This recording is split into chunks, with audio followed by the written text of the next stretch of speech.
habíamos dicho, ¿no? Que cuál es de la glicoproteína más importante en el SARS-CoV-2, ¿no? La proteína S, sí, sí está bien, es esa. ¿Por qué? Porque esa es la glicoproteína que va a permitir la unión de quién? Del coronavirus con su receptor, ¿no? Con el receptor que encontramos en las células del pulmón, ¿no? Que son los neumocitos, tanto tipo 1 o tipo 2, ¿no? ¿Y cómo se llamaba ese receptor? Tenía su nombre, ¿no? Era el EK2, ¿no? El EK2 era el nombre de ese receptor. Entonces es la proteína S, ¿no? Acá hay otra pregunta que he encontrado. ¿A qué proteína vírica está unido el genoma SARS-CoV-2? Bueno, esto no lo hemos hecho, ¿no? Bueno, el genoma del SARS-CoV-2 hay que ser específicos que es ARN. ARN es el genoma que encontramos en el SARS-CoV-2.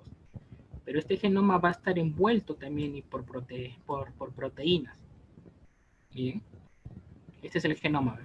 Este es el genoma ARN del SARS-CoV-2 y está envuelto por proteínas, estos circulitos. Estas proteínas se llaman, acá está su nombre, nucleoproteínas se llaman, o proteínas N. Entonces la pregunta que me dice, ¿a qué proteína vírica está unida el genoma SARS-CoV-2? A la proteína N, ¿no? ¿Ya? Otra pregunta acá. La infección de células alveolares por el coronavirus SARS-CoV-2 se produce a través de los receptores. ¿De cuál receptor era? ¿Sí? ¿Se acuerdan? Acabo de decir hace unos segundos. ¿A cuál receptor era? A ver en el chat. ¿Quién puede contestar? Muy bien, la EK2, ¿no? Este es el receptor específicamente al que se une. La EK2, ¿no? Y acá les he puesto del imagen. Entonces, este sería que la proteína SKY, ¿no? La proteína SKY. Y este es el receptor, ¿ve? El EK2. Entonces, ese es el receptor al cual se une la proteína SKY, ¿no? ¿Sí, chicos? EK2, muy bien. ¿Qué significa EK2? Enzima convertidora de angiotensinógeno tipo 2. ¿Ya? Enzima convertidora de angiotensinógeno tipo 2. Eso se refiere. Ya bien.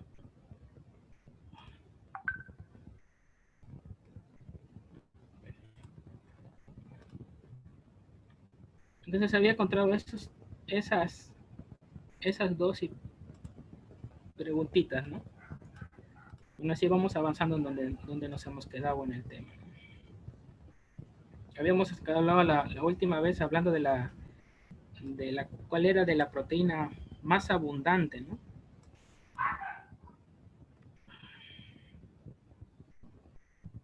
Bueno, ya habíamos dicho que la proteína más abundante era la albúmina, ¿no? Acá no habíamos quedado, ¿no? Ya no habíamos quedado. ¿Cuál es la proteína plasmática más abundante? La albúmina, ¿no? Ahora, como es la albúmina, vamos a hablar algunas poquitas características de ella, ¿ya? Ahí está, de la albúmina. La albúmina tiene un peso molecular de 69 kilodalton, ¿ya? ¿Por cuántos aminoácidos está compuesto? Por 558 aminoácidos está compuesto la albúmina. Y va a representar ¿qué? El 54%, va a representar el 54% de las proteínas plasmáticas. Entonces, todo este conjunto de aminoácidos que son 558 van a conformar la albúmina. Miren, la albúmina tiene puente disulfuros. Habíamos dicho que los puentes disulfuros eran entre los aminoácidos cisteína, ¿no? Miren, puente disulfuros presenta la albúmina. ¿Qué más tiene la albúmina? Tiene uniones para ácidos grasos. Tiene uniones para ácidos grasos. ¿Ya? Miren, esta es la conformación de la albúmina. Más adelante vamos a ver que esta forma de espiral se le llama alfa hélice. ¿Ya? Alfa hélice. Y miren estas uniones, BC1, BC4, BC2, BC3, eso va a permitir que se puedan unir a los ácidos grasos. ¿Ya? Pero acá hay otra unión de la cisteína 34. Esta unión va a poder unirse a lo que es a los radicales libres. ¿Ya? Entonces, la albúmina, ¿por dónde se puede unir a los radicales libres? Por esta unión de la cisteína 34. ¿Ya? Ahora, chicos, ¿por qué la albúmina también es muy importante?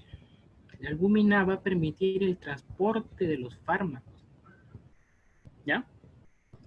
A ver, cuando, cuando nosotros ingerimos un fármaco, una pastilla, una cápsula, una tableta, lo que fuera, el fármaco va a viajar por la sangre, ¿no? Lo ingerimos vía oral o vía intramuscular o vía endovenosa, todo va a ir hacia la sangre, ¿no? Y en la sangre va a haber fármacos que van a estar unidos a proteínas y fármacos libres. Dos formas va a haber de cómo va a estar el fármaco a nivel de la sangre. ¿Y cuál es la proteína más abundante a nivel sanguíneo? La albúmina. Entonces, esto de morado vamos a decir que sea la albúmina. Entonces, la albúmina va a viajar junto con el fármaco, o el fármaco también puede viajar de forma libre. Entonces, tengo dos formas que puede viajar el fármaco para que vaya a su destino, ¿no? Ahora, y para que cumplan su efecto, ¿no? Ahora miren acá, tengo mi proteína plasmática, tengo un fármaco de amarillo, vamos a ponerle que se llame el fármaco A, y tengo un fármaco verde, lo vamos a llamar el fármaco B. Hay una propiedad que se llama interacción, ¿ya? Interacción. La albúmina va a tener afinidad por el fármaco tanto A como por el fármaco tanto B. El fármaco A me va a generar un efecto. El fármaco B me va a generar otro efecto. ¿Ya? Entonces acá tengo mi fármaco A y mi fármaco B. ¿Qué pasa si es que yo coloco más fármaco B? Va a desplazar a mi fármaco A, ¿no? ¿Qué pasa si yo coloco más fármaco A? Va a desplazar a mi fármaco B. O sea, si yo tomo una pastilla, digamos, el fármaco A me va a dar un efecto A. Si yo tomo una pastilla, un fármaco B, me va a dar mi efecto B. Pero ¿qué pasa si estos dos fármacos interaccionan? Puede ser que este fármaco B estimule al fármaco A y genere más efectos A. O puede ser a la inversa, que este fármaco A estimule al fármaco B y genere más efectos B. Por eso existen interacciones. A veces decimos, tú no puedes tomar la pastilla A porque vas a tener interacción con la pastilla B. O sea, vas a generar que genere más efectos en la pastilla B. ¿Por qué? Porque el fármaco B, por ejemplo, en este caso, ¿quién está unido a la albúmina más? El fármaco A, ¿no? Ha desplazado el fármaco B. Entonces, en este caso, ¿quién va a generar más efecto? ¿Quién va a generar más efecto? El fármaco B, ¿no? En este caso. Mira, en el otro caso no, ¿ve? El fármaco B está unido a la albúmina, está unido a la albúmina. Entonces, ya cuando lleven farmacología van a ver este mecanismo de interacción que puede generar un fármaco, ¿no? A veces estamos tomando el fármaco A y el doctor te receta el fármaco B. Entonces el fármaco B va a desplazar al fármaco A y vas a tener más efectos del fármaco A. Y así a la inversa. Tomas el fármaco A y haces que el otro fármaco B genere más efectos. Eso se le llama interacción. ¿Ya? Entonces, ¿quién permite, para que todo este resumen, quién permite el transporte de los fármacos en sí? La proteína albúmina. Y la proteína albúmina va a tener afinidad por los distintos fármacos que vayamos a consumir. ¿Ya, chicos? Por ejemplo, miren, no sé si alguna vez han escuchado en su vida de la warfarina, ¿ya? A ver. Entonces, hemos dicho que la albúmina tiene afinidad por los fármacos, ¿no? Por los fármacos tiene afinidad la albúmina, por los fármacos, por todos los fármacos que tenemos. Entonces va a haber algunos fármacos que van a tener más afinidad por la albúmina y otros fármacos que van a tener menos afinidad por la albúmina. Miren el caso de acá de la warfarina. Vamos a leer esta parte de acá, miren. Unión a proteínas plasmáticas.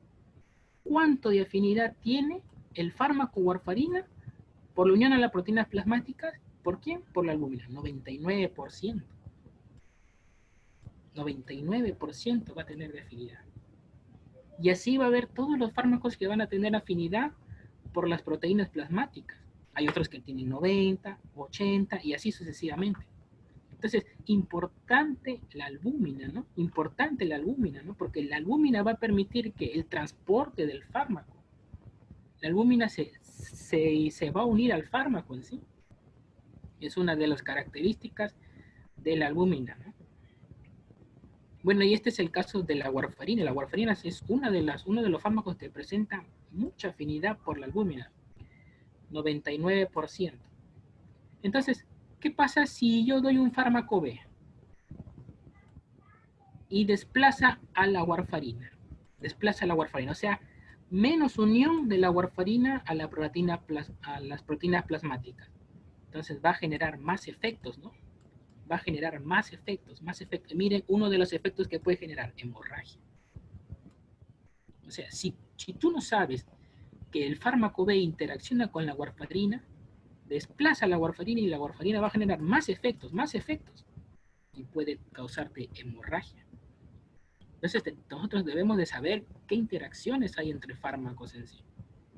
Este es el caso de la warfarina, ¿no?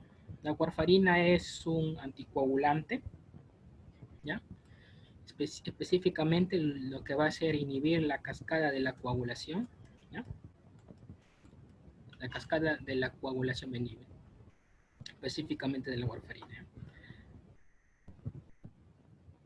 Bueno, esto ya análisis mucho, ¿no? Entonces, esa fue la propiedad de la albúmina en sí, ¿no? Ahora habíamos visto distintos tipos de aminoácidos que habían. Aminoácidos básicos, aminoácidos ácidos, aminoácidos polares sin carga y aminoácidos apolares. Ahora, les había dicho que se dividen de esta manera y no de esenciales y no esenciales porque por las uniones que van a formar. Si un aminoácido tiene carga, va a formar enlaces iónicos. Todo aminoácido con carga va a formar enlaces iónicos. Si un aminoácido es polar sin carga, ¿qué va a formar? Puentes de hidrógeno. Y si un aminoácido es apolar, ¿qué va a formar? Interacciones hidrofóbicas, fuerzas de Van der Waals. Entonces va a depender de qué tipo de aminoácido me enfrento para ver qué tipo de unión van a formar. En la vida, un aminoácido polar va a formar un enlace iónico, ¿no? Porque un enlace iónico es unión de carga, positivas con negativas. Y eso lo presentan los aminoácidos básicos y ácidos, ¿no? Ahora miren, ¿dónde nosotros sí podemos encontrar los aminoácidos? Los ácidos, los básicos, los polares sin carga en la superficie. Pero ¿quién es el aminoácido que se esconde, el que le tiene fobia al agua? Los apolares, ¿no? Por eso de los apolares, ¿dónde se localizan? En el centro, ¿no? En el centro de las regiones, por ejemplo, transmembrana, como es acá. Entonces, todos estos aminoácidos que están transmembrana, ¿qué van a ser? Apolares, ¿no? Apolares. Y los de acá, ¿qué pueden ser? En la superficie puede ser un aminoácido ácido, un aminoácido básico, un aminoácido polar sin carga. Pero siempre, ¿dónde vamos a encontrar los aminoácidos apolares? Transmembrana lo vamos a encontrar, ¿ya? Entonces, ya sabiendo qué tipo de aminoácido tengo, ya sabemos qué tipo de uniones va a formar, ¿ya? Ahora, en la pre vieron esto, ¿no? Puede ser pregunta de examen, ¿no? También, ¿cuáles son los aminoácidos no esenciales y cuáles son los aminoácidos esenciales, ¿no? Todos, ¿cuántos aminoácidos teníamos? 20 aminoácidos, ¿no? De los cuales, ¿qué diferencia un aminoácido no esencial de un aminoácido esencial? ¿Cuál es aquel aminoácido que puede ser sintetizado por nuestro organismo? Estos, ¿no? Todos estos aminoácidos los puede sintetizar nuestro organismo, por eso son no esenciales, ¿no? ¿Por qué? Porque lo podemos sintetizar nosotros. Pero ¿cuáles son los aminoácidos que no los sintetiza nuestro organismo? Estos, los esenciales. Por eso tenemos que adquirirlos de la dieta, de la comida, ¿no?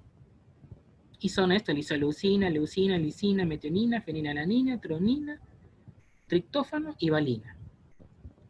No sé si sabrán de la mnemotecnia Valetretri me hizo feliz, ¿no? Valetretri, para que se acuerden los aminoácidos esenciales. Valetretri me hizo feliz. Con esta mnemotecnia salen todos los aminoácidos esenciales: valina, leucina, treonina, triptófano, metionina, isoleucina, fenilalanina y lisina. Ahí están todos los aminoácidos esenciales. Y por descarte ya sacas cuáles son los aminoácidos no esenciales, ¿no? Pero hay un aminoácido que se considera esencial, pero solamente para los bebés, en este caso, que es la histidina. Por eso acá está con asterisco. Histidina puede ser esencial para los niños muy pequeños, ¿no? Ya que sus recorrimientos quieren mayor capacidad para sintetizar este aminoácido. Entonces va a depender del de la pregunta, ¿no? Si yo te digo, ¿son aminoácidos esenciales para adultos? Estos. ¿Son aminoácidos esenciales para el bebé? Los de acá, estos esenciales, más la histidina. ¿Ya? Ahora, hay también dos aminoácidos no esenciales que se forman a partir de otros esenciales. ¿Se acuerdan cuando uníamos dos cisteínas? Dos cisteínas, por acá lo tenía. Acá está. Cuando uníamos esta cisteína, a ver, una cisteína y otra cisteína, ¿qué me daba? Cistina, para formar los puentes disulfuro. ¿Ya? Ahí está. Dos cisteínas me daba una cistina, es otro tipo de aminoácido.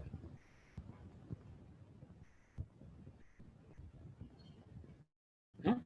Entonces hay también aminoácidos no esenciales que se forman a partir de los esenciales, ¿no? Entonces, uno o dos cisteínas me da la cistina, ¿no? Para formar lo que va a ser la metionina. Y la tirosina, miren, de este aminoácido tirosina, yo lo puedo obtener también de un aminoácido esencial. Específicamente, ¿de quién? De la fenilalanina.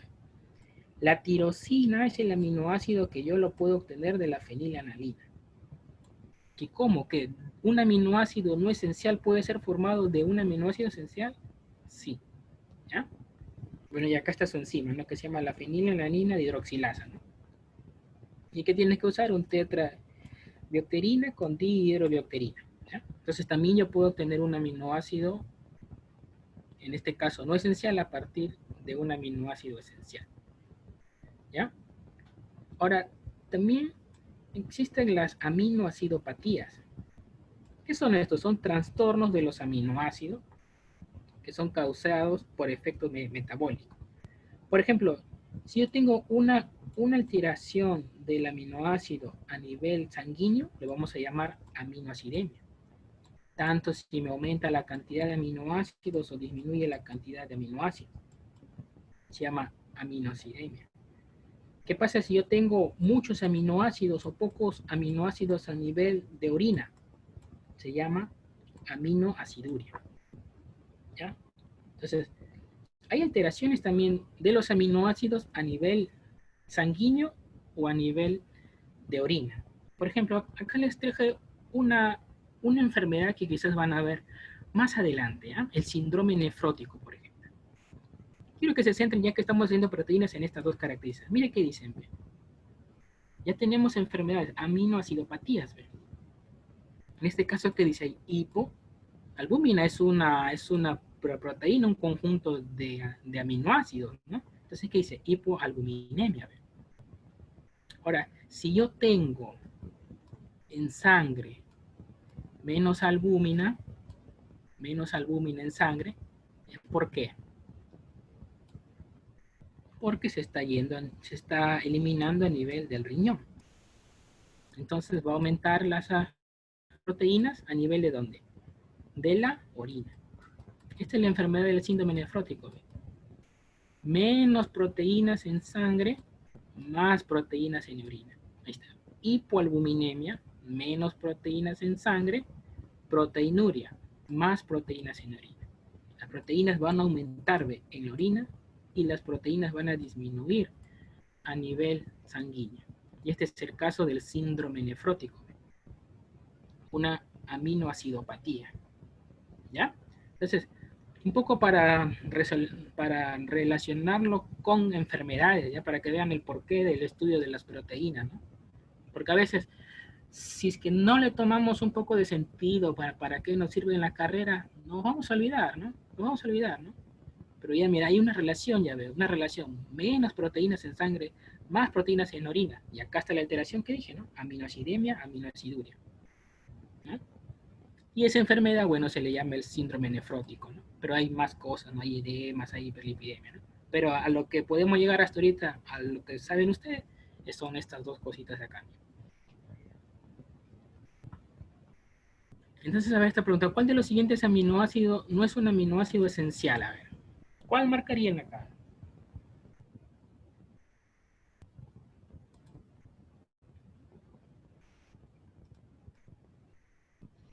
Ácido aspartico, ¿no? Ácido aspartico.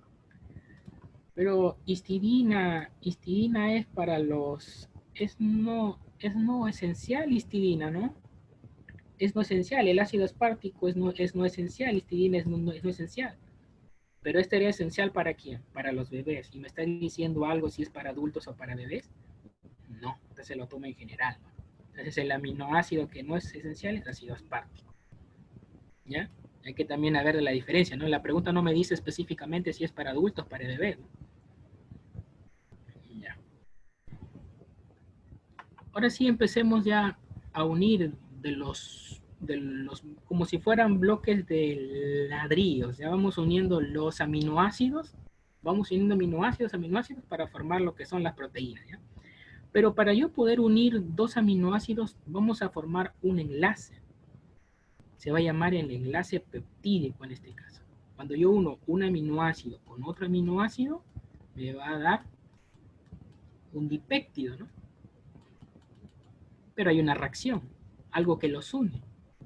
Ese se llama el enlace peptídico, ¿ya? Mire, acá está mi aminoácido y acá está mi otro aminoácido. Acá está su cadena lateral, su cadena lateral.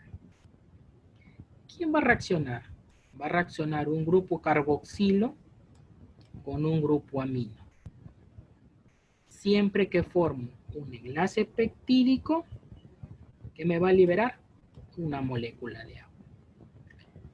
Ojo que el enlace peptídico en química, cuando visto en química orgánica, este tipo de molécula se llama la amida en sí. Es una amida. Es lo mismo de decir que enlace peptídico amida, es lo mismo. Este es una amida. ¿Ya? Es una amida. Entonces yo puedo decir el enlace peptídico o amida. Pero ya a nivel ya de biología lo llamamos como el enlace peptídico, ¿no? ¿Qué tipo de reacciones encontramos? Deshidratación. Sacar, ¿qué? Una molécula de agua. Hay una reacción de deshidratación. Eliminamos una molécula de agua. También se le llama en este caso condensación. ¿Ya? Entonces, ¿quiénes se van a unir? El extremo carboxilo con el extremo amino, ¿no? Y así vamos uniendo varios aminoácidos, ¿no? Por ejemplo, este es un aminoácido unido, este es el enlace peptídico o amida, este es otro aminoácido que se le une y se van formando varios enlaces peptídicos. Entonces, el conjunto vamos formando varios enlaces peptídicos para unir los aminoácidos, ¿ya? Ahora, el enlace peptídico tiene una formación plana y no nos permite de las rotaciones. ¿Cuál es el enlace peptídico? Mira, en este caso, este es el enlace peptídico. ¿Cuál es mi aminoácido? Acá está mi aminoácido. Este es mi aminoácido 1, este es mi otro aminoácido. Y acá hay otro enlace peptídico. O sea, el enlace peptídico es una molécula, es una molécula plana que no permite rotaciones. Entonces, ¿quién rota? ¿Quién va a rotar? El carbono alfa va a rotar. Miren, ¿ve? Este carbono alfa va a formar enlace ¿con quién? Con este extremo que es el extremo amino. Y a este enlace carbono alfa nitrógeno, a este enlace carbono alfa nitrógeno tiene un nombre el enlace, se llama el enlace Fi.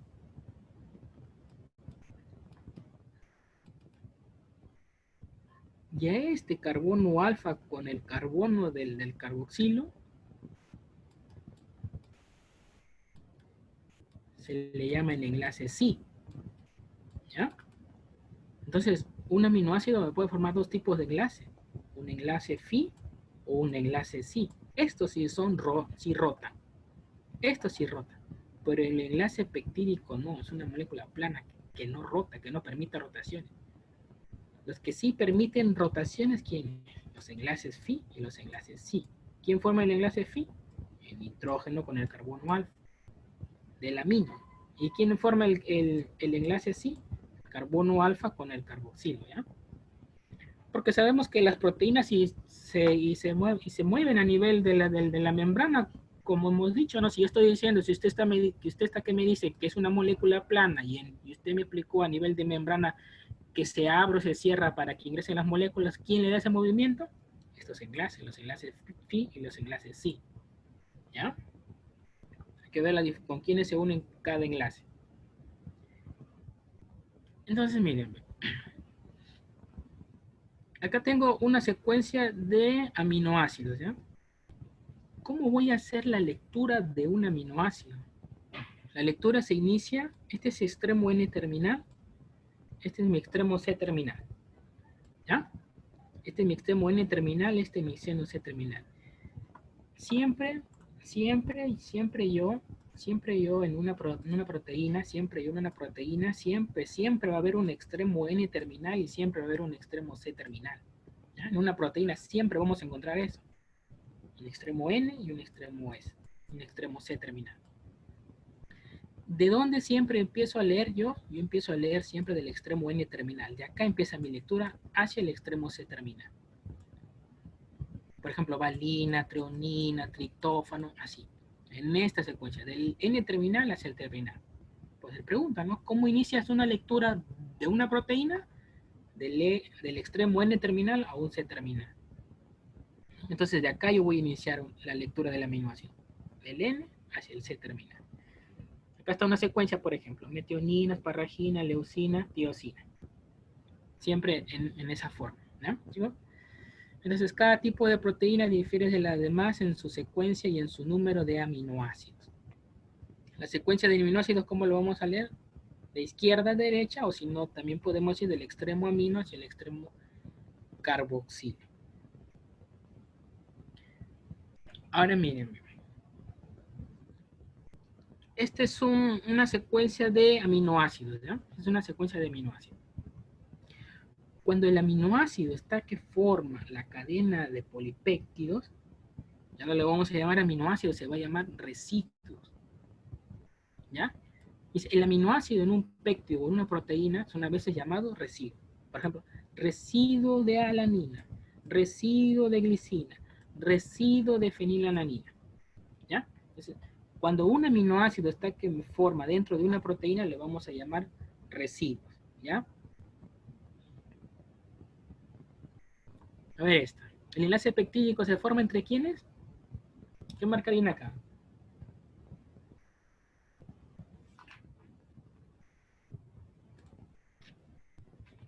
Claro. Entre el grupo amino y el grupo carboxilo, ¿no? Entre el grupo alfa-amino y el grupo carboxilo. Clave A. Muy bien. Ahora, si yo voy a uniendo varios aminoácidos, van a formarse los que son los péptidos, ¿no? Por ejemplo, un conjunto de 3 aminoácidos, tripéptidos, de 5 aminoácidos, pentapéptido, de 9 nonapéptido, de 9 nonapéptido. Pero ¿en qué se va a diferenciar este de 9 y este de 9? En su secuencia de aminoácidos, ¿no? Uno de 14, la hormona estimulante de la melatonina. Uno de 29, la hormona glucagón. Uno de 51, la hormona de insulina, ¿no? Entonces, un conjunto de aminoácidos van a formar péptidos, ¿no? Y acá tenemos algunas funciones, ¿no? Por ejemplo, la glutatión, una función que tiene es potente antioxidante, ¿ya? Las encefalinas para lo que son los neuropéptidos cerebrales, para de los analgésicos endógenos. La hormona vasopresina, también llamado antidiurética, ¿no? Que va a regular ¿qué? La reabsorción de agua a nivel de la presión arterial. Acá se forma esta hormona a nivel del hipotálamo, a nivel del núcleo supraóptico se forma esta hormona vasopresina. Esta hormona oxitocina también se forma acá a nivel del hipotálamo, pero en el núcleo paraventricular. Hay una mnemotecnia para acordarse los que son de qué núcleo sale cada hormona, ¿ya? Por ejemplo, las dos van a salir a nivel del hipotálamo, tanto la vasopresina como la oxitocina. Hay una mnemotecnia que se llama SAPO, ¿ya? La hormona antidiurética, ¿de qué núcleo del hipotálamo sale? Del supraóptico. La oxitocina, ¿de qué núcleo del hipotálamo sale? Del paraventricular, ¿ya? Para que se acuerden un poco. Viaja la información y ¿dónde se almacenan para que luego se sintetice? En el lóbulo posterior de la hipófisis. ¿Ya? Estas dos hormonas ahí. Entonces, ¿de qué se va a encargar? De regular lo que es el agua, ¿no? Y esto va a permitir elevar la presión arterial. Y la oxitocina, bueno, que se conoce, ¿no? La hormona del parto, de la contracción uterina, ¿no? De la eyección de la leche, bueno, de la hormona estimulante de los melanocitos. Y las hormonas que van a regular de la glucosa, ¿quiénes son? Glucagón, insulina, ¿no? Glucagón, la que es hiperglicemiante, ¿no? Va a elevar la glucosa después del ayuno. ¿Y quién es aquella hormona que va a bajar los niveles de glucemia? Es la hipoglicemiante, que es la insulina. No sé si ustedes han visto en el Facebook cuando preguntaron quién sintetiza de la insulina, ¿no? Salió en Facebook, un doctor dijo, el hígado dijo. No, la hormona insulina es secretada por el páncreas, ¿ya? Las células beta del páncreas secretan insulina. ¿Y quiénes secretan glucagón? También el páncreas, pero las células alfa del páncreas, ¿ya? Tener en cuenta eso, quiénes secretan, dónde se secretan estas hormonas, importantísimos para lo que son la diabetes, ¿ya? Ahora, miren, habíamos visto que ambos péptidos estaban formados por 9 aminoácidos, ¿no? Y acá les he traído en qué se diferencian cada uno, miren. Estos son 9 aminoácidos de la oxitocina, 9 aminoácidos de la vasopresina. Miren, puente disulfuro, ¿ve? Puente disulfuro. Pero ¿en dónde está de la diferencia? En el aminoácido número 3. Después tienen todo igual, cisteína, cisteína, tirosina, tirosina. Pero el aminoácido 3 cambia. Isoleucina, fenilalanina. Y luego sigue igual, glutamina, asparagina, cisteína, prolina, prolina. Y luego, ¿dónde más cambia? En el aminoácido 8. Leucina, arginina. Entonces, la oxitocina y la vasopresina, a pesar que las dos tienen 9 aminoácidos y casi comparten lo mismo, se diferencian en qué número de aminoácidos, en el aminoácido 3 y en el aminoácido 8. Es la diferencia de estos dos péptidos, ¿ya? Para que tengan en cuenta. Y esta es la insulina, ¿no? Compuesta por ¿cuántos aminoácidos? 51 aminoácidos tenía la insulina. Secretado por el páncreas, las células beta del páncreas. La insulina tiene dos cadenas, ¿no? Una cadena A y una cadena B. Ahora, han preguntado en exámenes, ¿por cuántos puentes disulfuro está conformado la insulina? 1, 2, 3 puentes disulfuros está conformado.